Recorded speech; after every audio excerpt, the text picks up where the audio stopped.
Well, good morning, Roger. You know what?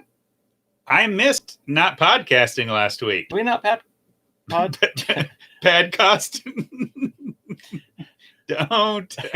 Did we not pad the costs last week on your eBay site where you made more money than normal? We are back, and I missed us. I missed doing this, and so it feels great to get back in and do a podcast. Yeah, this Thanksgiving was very different for us too. We had planned to leave early Wednesday morning to drive up to Mark and Wendy Booth's house in even Sevierville. Though the CDC said don't do that.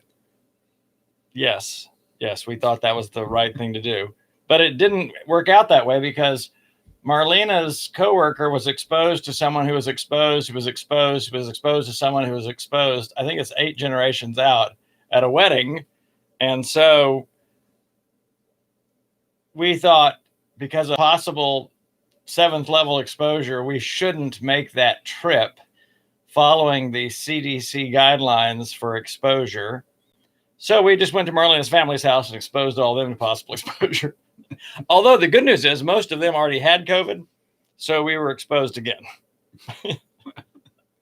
Strange times. These are strange times. No, they were definitely a stranger Thanksgiving. We were just Joy and myself hanging out at the house. Oh, it was just the two of you? Yeah, just the two of us. Now we did I have never had Thanksgiving with just Marlena. Yeah, but don't talk to Joy about that or send her into a spiral. Well, okay. But no, but I fixed a Thanksgiving meal and but different. I fixed the not so traditional Thanksgiving brisket, smoked with mesquite charcoal and applewood. Oh my goodness. I like it. No, it was very good. And then with what we didn't eat on Thanksgiving Day, we made into this incredible brisket chili, and we served that at Eat, Pray, Love on Sunday. Eat, Pray, Love is sort of a home churchy thing we're doing right now, just because we can, and discipleship can happen anywhere, even in your homes. Of all the things that COVID has affected, obviously some more serious, substantially serious than others. But who would have thought we'd have an NFL game this year where a team didn't have a quarterback? I mean, they didn't have a quarterback. Well, we did. He had played as a freshman in high school. He had played quarterback at that time, and he did make a completion. 1 of 9, I believe, was the stat. We're speaking about the Broncos, the Denver Broncos, well, he didn't actually miss the other 8. I think other people caught 2 of them, which is sort of a completion in its own way. Yep. So let's not be too hard. So what's tough about that? This could be an NFL record. We talked about stats last time, 2 weeks ago. Who's the quarterback who threw more completions to the other team than they did completions to their team? I bet you the Broncos set the record this week with their non-quarterback. Well, and I mean, everyone said right. It was a no-win situation for him. He gets called off like the practice squad. He hasn't played quarterback in 28 years. Well, if you're in the practice squad, you're not really playing much football with the team anyway. I mean, you're not in. Yeah. You're sitting up. You're going into the stadium. The lights are on, and you're thinking John Elway used to do this. That's going to be a problem. There's a lot there. So. But yeah, who would have thought? I mean, I'm just talking about just the weird kind of things that. But here's what's interesting about the COVID year so far. So at the middle of the year, I sort of turned a corner somewhere in July where I really felt like I needed to stop saying, and I think Roger helped me with this, stop saying, hey, I just ready for this year to be over. And I realized nothing's changed. We can serve people. We can love people. We can teach people the way of Christ. And I sort of turned the corner and promoted a lot of different trips and getting people outdoors and did a couple of trips out west. And then I did like 5, 6, 7, a total of 7 Walls of Jericho trips this year.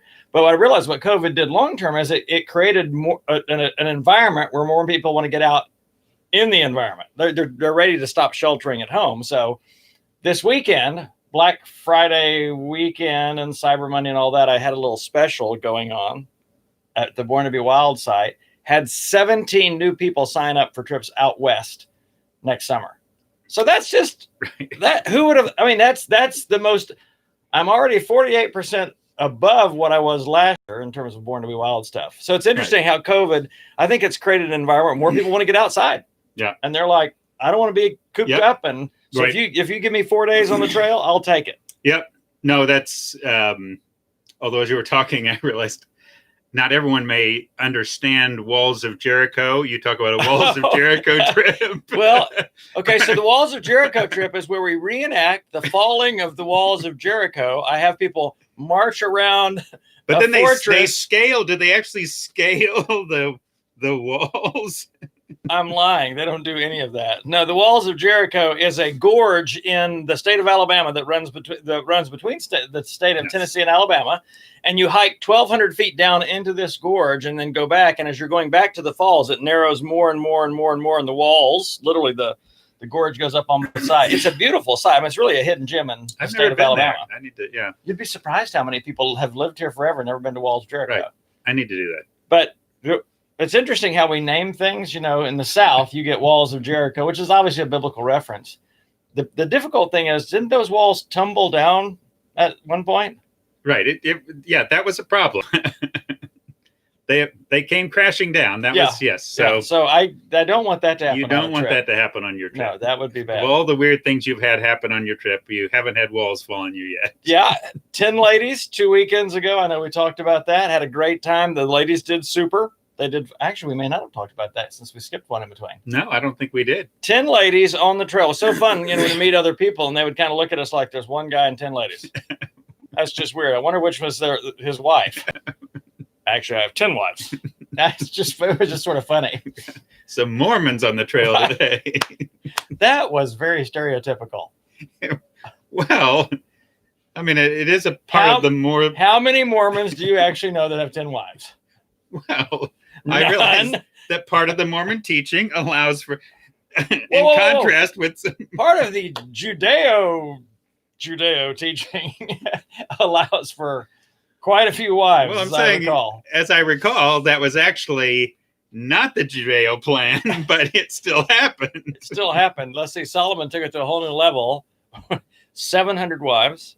Do you want to talk about that today? Because I think that could really be some interesting conversation. I will say I'm happy with one, and I'm thrilled. Yes, I don't want to manage. Imagine for Solomon if he spent Thanksgiving with just his wives. That's a congregation, right? They there. would have, still had to maintain social distancing, I think, with that many. Anyway, So COVID has made this year an interesting year. Our 89-year-old aunt got it. Yep. And how's she doing? Did she? I heard that recovered. She actually didn't know she had it for a while. And there had some effects, but thankfully, yes, she actually has. And that, because I realized that was a little scary even to me, because I'm like, 89, COVID, very, very much a high risk category. My understanding is 89's high risk, automatic. So I read this morning, vaccines are coming out by the end of the year. And in the first 3 months, they're talking about this going to frontline workers and emergency personnel, police officers, those kind of things. But they're saying somewhere in April, it should be available to everyone. So they're talking about next summer could actually be a normal summer in terms of group gatherings again. And who would have thought that it would go this long? Yeah. And just with the way things have shifted or changed, I think there's still a call. We love to get that kind of news and, this promising. But one of the things, Joy, my wife and I have talked, is, again, you have to just steady the expectations. You hear a report like that, and you just got to hold it in the tension of, okay, that's good, but I don't start banking on, don't start counting on. Banking. I see where you went with that. Well, there's still... I don't see where I went with it. No, I was thinking sponsorship. And I was thinking we need to get one of those pharmaceutical companies to sponsor Inglorious Pastords. Is it Mercure or so if you own a pharmaceutical company or on the board of directors. Pfizer could be, that's a great one. There was another one that came out with this Toots Robinson. I can't remember what it was. But in reality, I think probably we need those companies to be putting their resources into vaccines and maybe not podcasts. Oh, you don't think that they're going to get extraordinarily wealthy on this vaccine? That's true. Maybe I'm just naive. Back to the word banking. Okay, back to the word banking. I'm sorry. They are banking on it. So where were you going with that I thought you were going that you weren't going?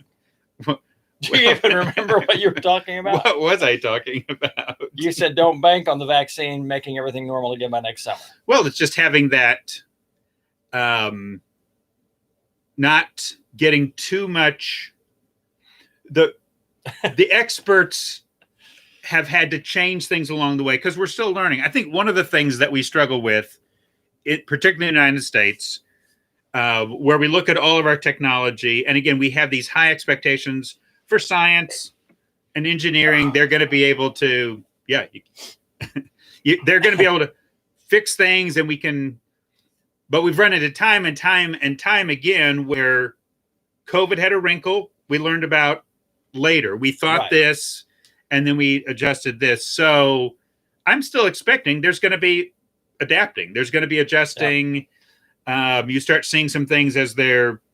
So good news is great. And I think putting out, it's actually one of the things in our current environment, having some good news come out regarding COVID, because it seems like sometimes, whether that's just what sells more, it has felt like at times that there's been just a super focus on all the horrors around COVID without looking at some of the hopeful stories and some of those things as well. Some good news. We need the SGN sign, don't we? We do need the SGN sign. It's true. John Crunch. And after he sold that thing off, I haven't heard anything. I mean, he sold it off? Well, this was months ago. He sold it off, and with Speaking of banking, did you know? Marlena's company at Workforce, they use the this app called Slack for inter office communication and throughout the whole company and all that. Slack was just bought yesterday for $27.7 billion by Salesforce. And I'm like, I can't even wrap my head around. I'm like, $500 million would be a big sale in my mind. This is like 54 of those. Yes. $27 billion for a software application. Yeah. And well, and they said it was a lot of tech companies are moving toward taking advantage of more people working from home. Yes. So everyone's looking at technology. How do we help people become more productive at home? It does bring to my mind a thought I've been thinking of through the weekend, just related to, I mean, I hear a number like that. And the one thing that now that I realize is the United States, and it's not, but we're extraordinarily wealthy. Oh, right. Per capita wealthiest in the world. Right. So we're looking at those kind of numbers. You're buying tech companies for 27 billion. When you're looking at those kind of numbers, you realize, it's unlike almost any other country in the world. But my point with this is there's an awful lot that God has to say about wealth and how we manage it, and what you do with the prosperity that you have. And it's just a reminder of just how extraordinarily wealthy even the poor in our country compared to the poor compared in to many $2 a day or less, whether it's more than half the world, Ethiopia or Haiti or other, I mean, just any number of other India and other places. It's that question of, so as far as God's heart go, what does he want? Not just a country, but the people of that country be doing with his resources. So we would understand, okay, all of these things are a blessing from God. That we have those kinds of billions, that we have those kinds of resources, that we have those kinds of assets. And you've brought up again, even just some of the strong words that Jesus, the apostles, the prophets would have for the rich. So where my brain has been going with this is how I had this kind of epiphany moment where I was realizing how enculturated ideas influence you. So one of the enculturated ideas that I grew up with had to do with giving. Okay. We were taught to be generous people. So again, growing up, we talked a lot about giving and actually a percentage of that. Right. Okay. Growing up in a pastor's home with church world. Church world. And so giving. And so always talk about giving, but I realized the water we swam in, when we talked about giving was always to what? Church or ministry. Right. Or like missionaries ministry, typically. Right. Church ministry. That was where, so what God wanted you to do with your money when he was talking about giving. So I was, all the messages or things I would hear about giving, it's giving and giving to the church or giving to a ministry. Well, Joy and I were talking and I started thinking and I realized how counter-biblical that was. Here's what I mean, where I'm going with. This is going to be fun. Here we go. Well, what I mean is. Can of worms this morning. So now you're looking at the prophets. You look at the Old Testament. Many injunctions. Give to the poor, support the oppressed, support the people that are marginalized, widows, orphans, immigrants, strangers in your land, give, leave grain at the edge of your fields. Part of the tithe, one of the tithes that in the Old Testament that was taken was to help. Specifically for the poor. Right. Because, and part of this is reality, God knows the wealthy aren't just wealth. Wealth is never simply neutral. That you end up, that where you have wealth, you also have poverty, and you often have abject poverty, and you continually run into the wealthy and the powerful, creating and supporting the systems that keep them wealthy and keep other people in their position. So you look at the Old Testament, you have all these injunctions. Okay, so I'm talking about all kinds of instructions about how you're to give. Then you get to the New Testament. Well, now the church, that's going to change, right? So we're supposed to give the church. Well, now I'm just tracking. Well, okay, one more second. So between prophets and church is Jesus. And so Jesus will tell someone, sell all you have and give it to the church. Not quite. Nope. Give to the poor. And I think about that in that moment. Okay, sell all you have, give half to the synagogue, give half to the poor, and we're good. No, give to. So I'm just saying that was an emphasis. Then, he has this conversation with Nicodemus, and Nicodemus says, oh, if I've cheated anybody, well, I have, since I've cheated, I'm going to pay them back four, and then I'm going to give more. He's going to say, I'm going to give half my wealth to the poor. And I think the other half went to the people he cheated. Right. I think in that moment, he probably followed the command to the rich young ruler of give up everything. So at some level, giving to the poor was very important to Jesus. You get to Matthew 25, and he talks about the end of time and sort of God sort of okay. At the end of time, the people that are part of the kingdom that have embraced my heart are people who have given to the hungry. They have provided those a home for people, for the immigrant and the stranger. They've provided, they've given. Okay, so now we get to the church.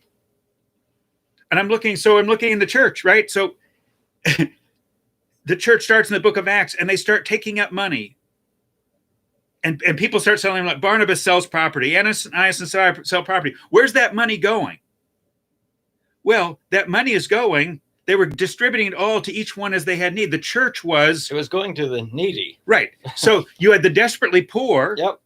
So Barnabas, who was great, he owned property. He was a property owner. He was like me. He's a landowner. Wealthy. Right. So the church was taking up money to give. So you get to Acts 6, and they're caring for the widows. Again, the marginalized, they're providing resources and food for the widows. So then you get to, and again, I've taught out of all these passages, I've heard them all growing up, but you get to 2 Corinthians Yep. 7 and 8, where, setting aside money and people being generous. And what was that related to? The poor in Jerusalem, they were undergoing a famine. They were taking up a collection For the poor.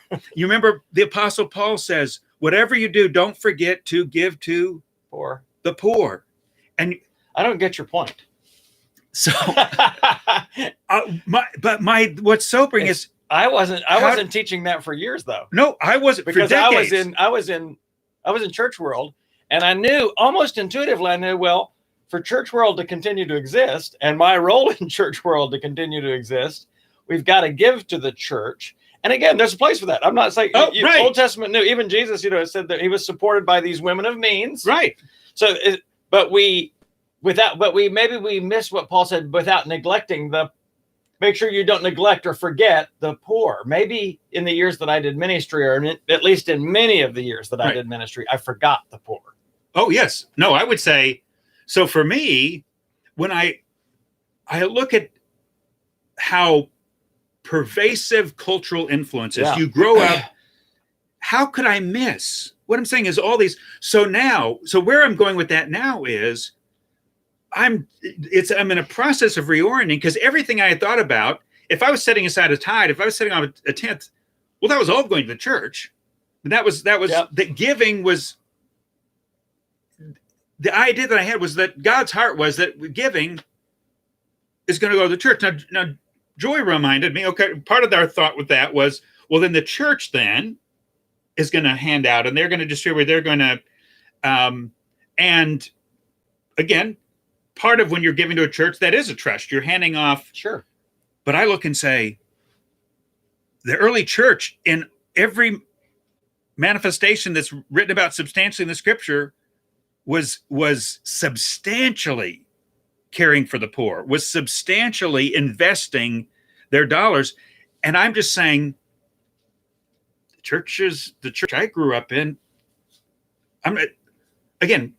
we were not unkind to poor people, and there was usually a benevolence fund, or there was some kind of thing. But you're right. We had a benevolence fund. But you're talking about I'm talking about the kind of emphasis that you see, prophets, Jesus, early church. I mean, it was core. I mean, Paul talks about it. This is core to following Jesus. Jesus seemed to talk about this is core to, and then we looked. Joy and I were looking this up, and Joy called this to my attention. Well, you got that passage, though your sins be as scarlet, and the same passage, and I think it's Isaiah, where he's talking about, I'm tired of your worship. I'm tired of your festivals and what all these things that he had asked them to do. And you're lifting up hands and we're to praise it. I'm closing my ears. I don't want any of it. Why? Well, you're neglecting the poor. And the thought, so I'm sitting there and realizing, because Joy and I we were discussing this, and she was saying, well, no, there was some part of their worship that just had gotten maybe self-absorbed, or had gotten, and I said, I'm not sure that was it. I think there's people that loved God. I think they were worshiping. It's just that God was saying, worship isn't just singing songs. Worship isn't just praising and saying your prayers. Worship isn't just coming together in your gatherings. Worship is caring for the poor. Worship is taking in the immigrants. Worship is helping the orphans. Worship is feeding the people who are hungry. And we've separated that somehow. But I think these were people just like me, just like you, just like me for decades. Yep. I wasn't giving anything to the poor. I mean, literally, I wasn't. Right. So for decades, and I, like you, I pastored churches, and where we weren't doing anything substantially for poor at the level that I see in the prophets, the level I see in Jesus, the level I see in the early church. So I've been dominating the whole, But it's interesting that I love the distinction. I've never thought about the distinctions made even with Jesus. When Jesus interacts with the rich young ruler, he doesn't say, I want you to sell all your possessions and give it to Judas Iscariot, the keeper of the bag, so that we can provide for ministry. He just didn't. Yeah. In fact, you don't ever see him asking for money for himself and the ministry that he was doing, although he was supported by others that the Father put in his path in that way. But this whole thing of, it's all throughout the Bible. And when I think about the sin of Sodom and Gomorrah, Yes. It wasn't just sexuality that were right. You talk about other things. It was arrogant, overfed, and no concern for the poor. So over and over again, God's heart is for the poor. And this is that whole thing about money. So what do we, if you're the wealthiest nation on the planet, does it matter how we use our wealth? Well, I think there's multiple stories. You know, Jesus talks about it's either God or money, which has always been fascinating to me. He didn't say it's either God or Satan, or it's God or power, or it's God or sex, or it's God or pleasure. He said it's God or money. It's just interesting. It's the only place that he made that this like juxtapositions, God or this. He said, but you can't serve both. And I realize for years I've tried to do both. And I realize I have to get to where I just don't care about money. I care about God. I care about his agenda. So then you look at his teaching, and it's funny, even growing up, Roger, this is part of the problem of enculturation. Yeah. So growing up, when I was told the story of the rich man and Lazarus, it was used more as a parable about heaven and hell and evangelism than it was about helping the poor. Right. In other words, the rich man was never indicted for being wealthy. Yeah. The indictment was that Lazarus was at his gate every day, all of his life, in abject poverty, inadequate food, inadequate clothing, inadequate shelter, inadequate health care, all that.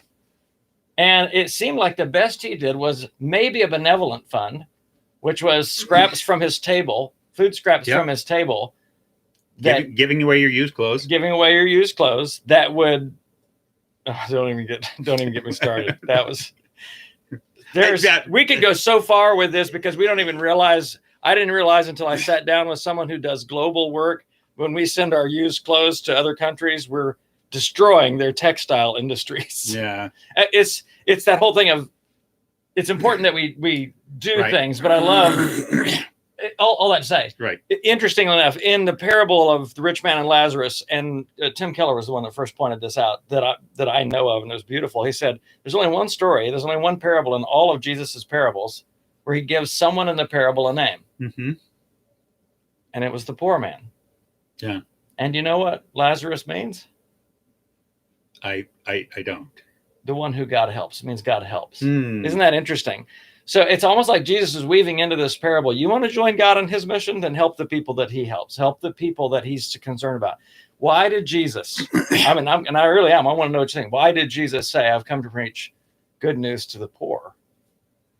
What wasn't the gospel for everyone? Wasn't the good news for everyone? So why did he say that? This is where I think there's a fundamental thing that you have down through history, that the poor don't get there by accident. And I think one of the narratives that we default to, I've defaulted to, that I grew up is, and I think it's one of the reasons why care for the poor gets diminished or whatever, is it's largely their fault. If you look at, even you look at Proverbs that I might have heard, lazy hands make a man poor. And here's the thing. I think the pervasive belief I grew up with was that poverty was largely the fault of the poor. And I don't realize how pervasive that idea is, because how powerful that is, because what it means is then, and it was part of where we were at, you didn't need to help people who got there on their own. If it's their fault, that's not, in other words, what if God took that position with us? If it's our fault, he's not going to help us. It's we would be in a world of hurt. It would be that's tragic. Quite an understatement.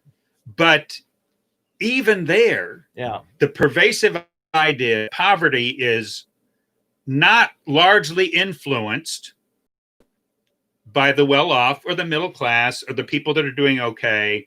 So we weren't saying that we were part of the problem. And this is where I think you look at Isaiah when the prophet is speaking with such strong language, and I mean strong language. And then you look at what happened to Sodom and Gomorrah. Well, not just strong language, strong actions. God so powerfully speaks into this because most poverty is not accidental. Most poverty is not related specifically to the actions of the poor. Now we understand all of us make some bad decisions, and I've made poor decisions and addictions and various kinds of things, but it's it's an interesting part of this conversation. So you have to look at systems. right. Because you said, I love the way you said that. The poor don't get there by accident. But then there's also enculturation. This is something we've watched. Yes. In other words, if you grow up in poverty and generational poverty, you're enculturated in an understanding of how the world works. Yep. And in a lot of ways, it seems to work against you. Yep. And so you adopt a model that says, well, I'll take what I can get, even if it seems unethical or whatever else. But it was part of an enculturation. I remember we're talking to one young man that was waiting till he got to like 15, because then when he got to 15, because his mom was had a disability, he could get a check. And I realized I didn't grow up. Mom and dad never talked to us about growing up. Hey, there's a possibility that you might get a check. So there's an enculturation issue. There's systems. Yep. And there's enculturation. This is even when we talk about unlearning poverty. There's things that you and I, coming from the middle class, have to unlearn. But there's also things that our neighbors that are in poverty have to unlearn, part of that enculturation. Yeah. But then coming back to the importance of how we use our money, I wonder if we need to put even more money toward fixing the systems. Well, yes. Adjusting the systems. Right. Even dismantling certain systems. Right. No, I think all right. It's too broad to say that simply when we talk about being generous to the poor, we're simply handing out money. Even the idea of leaving grain at the edge of your fields was okay. People could come and reap that grain. They could come. There was still work involved. It was just not this total handout thing, but it's more, are we creating equitable? Part of this just comes down to loving people as I love myself. Right. If I am in dire circumstances, if I am in, I would want someone to give a rip. I would want someone to care. I would want someone to reach out. This is part of what it means to love others as you want to be treated. And I'm having a little mini epiphany here. So it's interesting to me that Jesus, when he talked to the rich young ruler, sell your possessions and give to the poor. Interesting enough, he didn't say give your possessions to the poor so that they can sell them. I just thought about something about systems anyway. Yeah. So if I give a piece of furniture, let's say, or an appliance to a poor person, hey, sell that and get what you can out of it. In their network of influence, in their circles, they're not going to get near as much for that item as I'm going to get. Right. He said, I want you to sell your possessions. And then give the proceeds of that to the poor. The other thing that I've always loved about that statement was he didn't say sell your possessions and give the money to the temple so the priest can hand it out to the poor. Right. Although that was part of the Old Testament law. They were divvying that out. I think Jesus wanted them to have a face-to-face with someone in need. Right. I want you to give this to the poor. And I would say that strongly now, whatever the church ought to be doing, and I think the church ought to be substantially addressing poverty, substantially addressing inequity. Which means you and I ought to be, because we're the church, right? Ought to be substantially. But whatever involvement your church community is, I think you're also responsible for face-to-face. I mean, what you're saying, using that term, I think the words of Jesus, even someone asks you, someone comes up and that's a personal exchange. I do all my giving through the church. I handle all my care for the poor, whatever. I'm going to handle that all. But listen, I love the church. I believe in the church, and the church as a place, as a community. Look, the church should be like the early church at the forefront of caring for widows and orphans and those kinds of things. The early church.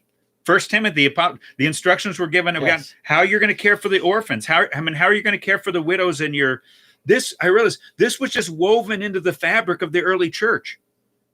In almost every expression you look, here we're looking at Timothy, we're looking at Acts, we're looking at Corinthians, we're looking in all these places.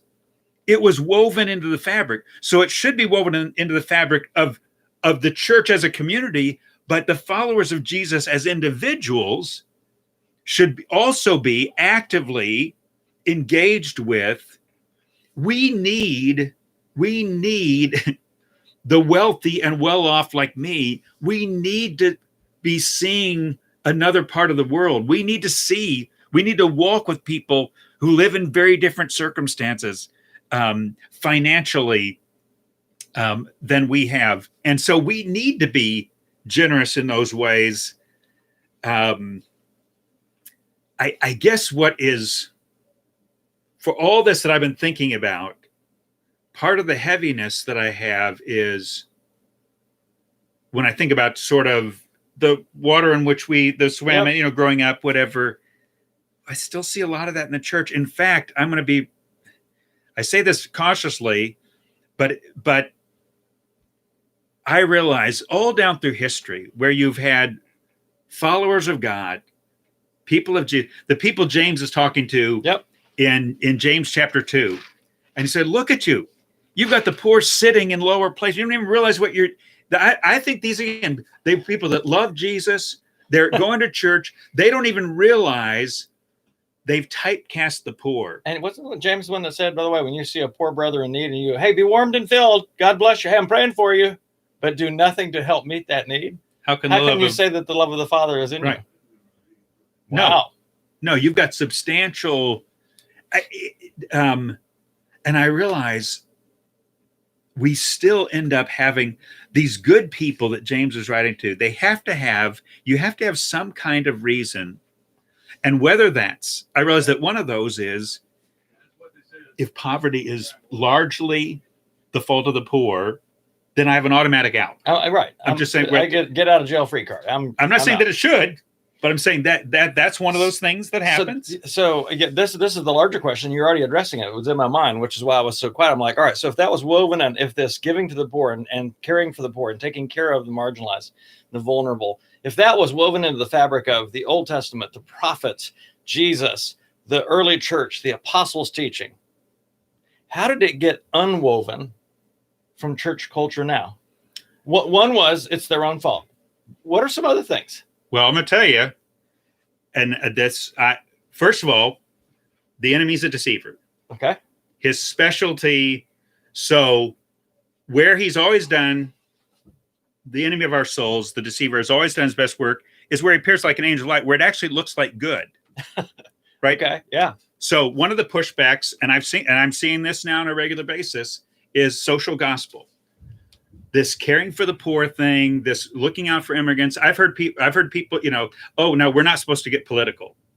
That you're politicizing, and then I know powerfully growing up, and it's still in play, the idea of the social gospel. The social gospel was this idea. So it's this idea that caring for the poor and those kind of things actually is a competitor to the real gospel. That's actually, which was what I call the Bible facts about Jesus gospel. Right. So the idea is and part of that was a reaction. Part of that was reaction to a segment of the church that said, you know, Jesus, he's good, but we don't have to have, he's not critical to the process, good teacher, not savior, that kind of thing. And so you had some people in that branch who were doing more for the poor, and they were living out that part of the heart of God. Well, we lumped them all together, and at some point you had this ingenious from the enemy's side. Ingenious, if you're talking about running counter, it's a win-win to the gospel of God, is where you can actually get people to believe that doing what God had said all through the prophets and Jesus and the early church, and they were passionately, where you can actually make that arm of the caring for the poor, the orphans, the widows, the poor, the immigrants, you can actually make that now wrong thing to do, counter to the gospel. That's actually anti-gospel. Brilliant for the deceiver, tragic that I bought into that. Tragic that, and I think that's because I still see this. This is, oh, well, now you're getting off the gospel game, and how tragic it is that something central to the church at every point, central to the teaching of Jesus, has somehow now been seen still in a powerful way as that's not supposed to be a key focus of the church. And therefore, in the church we grew up, it wasn't. And part of it was clearly related to, we are not going to, that's social gospel. That's social gospel. So here's another thing that I'm thinking about, and I'm going to talk a little bit about institutions and how institutions can unweave that stuff out of the gospel. But, when Jesus did his first sermon, I still remember the first sermon that I did, the first time I preached. Do you? I do. Yeah. Where was the first? It was at Rocket City. It was well, in truth, the first time I sort of preached at a service was at a Wednesday night service in Central Baptist Church in Chattanooga, Tennessee. And I talked about faith, which is I thought we were going to talk about faith today, but we're not. We are talking about faith, just one component of it. But it's interesting, in Jesus' first sermon, he announces this good news for the poor and the captive. And it's just fascinating in the synagogue, and everyone's watching him. And he said, today this is being fulfilled. So that was part of his whole entree, his whole presentation of this kingdom. The introduction of the kingdom is, this is good news for the poor. But what happens is, and I wonder if a little bit like Judas Iscariot, I have at times sought to protect the institution. In other words, as soon as you institutionalize church, here's things that for years I had no concerns about. Whenever I would be a part of starting a church, and you and I have started several churches. We've been a part of starting churches. So you go to, well, now you just go to a website and do all this stuff. The Secretary of State, and you get articles of incorporation, and then you apply for this and that, and you get the IRS exemption from, which means you can't be political now, and all of that you get, so that people can give tax deductible gifts to the church, and you get all that in place. And then you got to figure out a way to pay your pastors and staff. So, every church that I was a part of for years, except for the last one that you and I led, 50% or more of all of the income went to just staff and salaries, and sometimes considerably more went to staff and salaries and those things. Right. And there was a sort of an understanding of that was just the way it works. You have to do that. Right. So you have to make sure that the institution survives. And often, I'm just saying, the institution surviving came down to two things. We have to be able to make our building payment or rent payment, and we got to be able to make payroll. Yep. We weren't thinking we've got to be able to help the poor. Right. No matter what else happens. No matter what else happens to the institution, we've got to make sure we're setting aside money for the poor. And I think what happens is as soon as we began to institutionalize church, where church became a business, and Marie, my sister-in-law, and I talk about this a lot in Giant Church Incorporated. Once you become a part of Giant Church Incorporated, that the machine begins to sort of take over. It's almost like AI, artificial intelligence. It learns on its own, and all of a sudden, more and more and more money and resources, but not just money, time and energy, is going into and it's not. It's either the promotion of the institution and its growth, or the survival of the institution, and make sure we're avoiding extinction. Yeah. And now that I'm 56 and I've not been a part of an institutional church for 4 years now, I realize how that's just not on my mind anymore. Even when I'm thinking about giving to the poor right now, even earlier this year when you challenged us to give our economic stimulus checks to the poor, well, my first thought was not give it to a church. Right. And I'm just saying it wasn't. I was thinking, all right, who are some people that are marginalized and maybe are even harder hit by this pandemic than I've been? And I realized that's a huge shift in my thinking. Although I will say this, and I bring this up because the last church you started. Are you going to convict me on something? No. Because you need to get my permission first. Can we talk about that? No, the last church you started, though, reflected a shift that had occurred in you from the first church that you started. But you did something that I saw at the time that I just thought was extraordinary.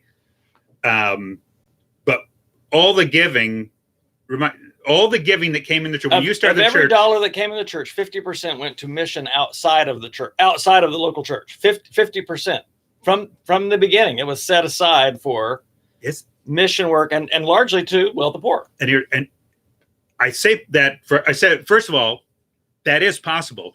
And yes, what I'm saying is what you did at that point. No, you're not looking for any slap on the back here, because you know that God led you and your leadership team in those early days to that conclusion.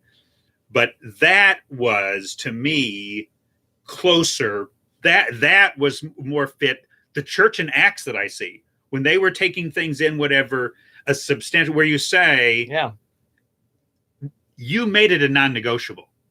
Because Yeah. what you're talking about with the first church you started, was said the first church I started, yeah, I care for the poor. That's not a non-negotiable. You're going to have to make sure you've got taking care of facility. You're going to have to make sure that you're taking care of paying staff. Those were the non-negotiables. But when you say 50% of everything that comes in is going to go to mission, and I know that a substantial amount went toward not simply caring or giving toward the poor, but attacking the system, or working to alleviate certain things. Yes. Supporting organizations that were looking to change systems and work in the city. Starting an organization, Cornerstone, that is changing that's systems, doing those kind of things. And enculturation in a very vulnerable zip code in our city. And that was a huge shift. And I'm glad you said what you did about, you can do it. The institutional church can do it. Because here's the thing, Roger, we still had staff. Yes. No. I was paid. Here's the deal. Eventually you were paid. No. We had a worship leader. We had children's thing. And it's funny, all the things we say about trusting God, and he can handle that. And I think there were people who probably thought there's no way that can work. There's no, but we watched God. Once you make a thing a priority and simply say, this is the way we're going to operate, this is going to be, and I remember we felt the tension of, at some points in some lean times, do we start pulling? Do we start saying we're going to start pulling some of that 50% that we were going to give out to mission and pull that back into, and we had to push back and say, we're not going to. Yeah, I remember some of those leadership meetings where I'm like, nope. We can stop paying me, but we can't, because I think maybe I was even a little afraid. I hate to use the term slippery slope because it gets used way too much, but I realize if you cut into that even 5%, you have set, it's sort of like you set a precedent for, well, we can dip into that when we need to. Yeah. And yeah. So I realize there's a discomfort here in this kind of conversation. And I think there needs to be. Yeah, it's challenging to me today. Because Jesus, I think, and the church and the prophets continually made well-off people uncomfortable. Because they kept reminding him, you have a responsibility. And that's part of what I'm saying is the church, the individual, the follower of Jesus, the follower of God, all down through history, it's been on the heart of God. You better be concerned about it's on, because it's on his heart. So whatever. And this isn't Raj and Bruce saying, stop giving to the church. No, the church, this community actually this community that's built around and using its influence and using its size and using its communal, its gathered, collected, organized strength to serve to it. You look what churches can do to change systems, even more than an individual can. So churches have power. Not saying that don't give to the church. And what the church is doing and what churches should be doing are things that are worthy of investment. But I'll say this to church leaders as well. Man, I would just pray about, does our church's priority and passion and investment in the poor and the marginalized and the neglected and the oppressed, does it match the heart of God that I see in the prophets, in Jesus, in the apostles, in the early church? I just say, have a conversation with God on that and see where it goes. Good talk. We're way over. A few minutes. That's just good. No, this has been, again, I'm challenged. I'm thinking significantly about, because you said we should be substantially involved. And I have not been for several years, substantially involved. Okay. So this is good. All right. I hope this has been challenging for you as well. Once again, we convict ourselves. Once again, the Pastords are convicted. And we'll let you know in coming weeks where that conviction takes us, because repentance is not just a thought. It is an action. Yep. Until then,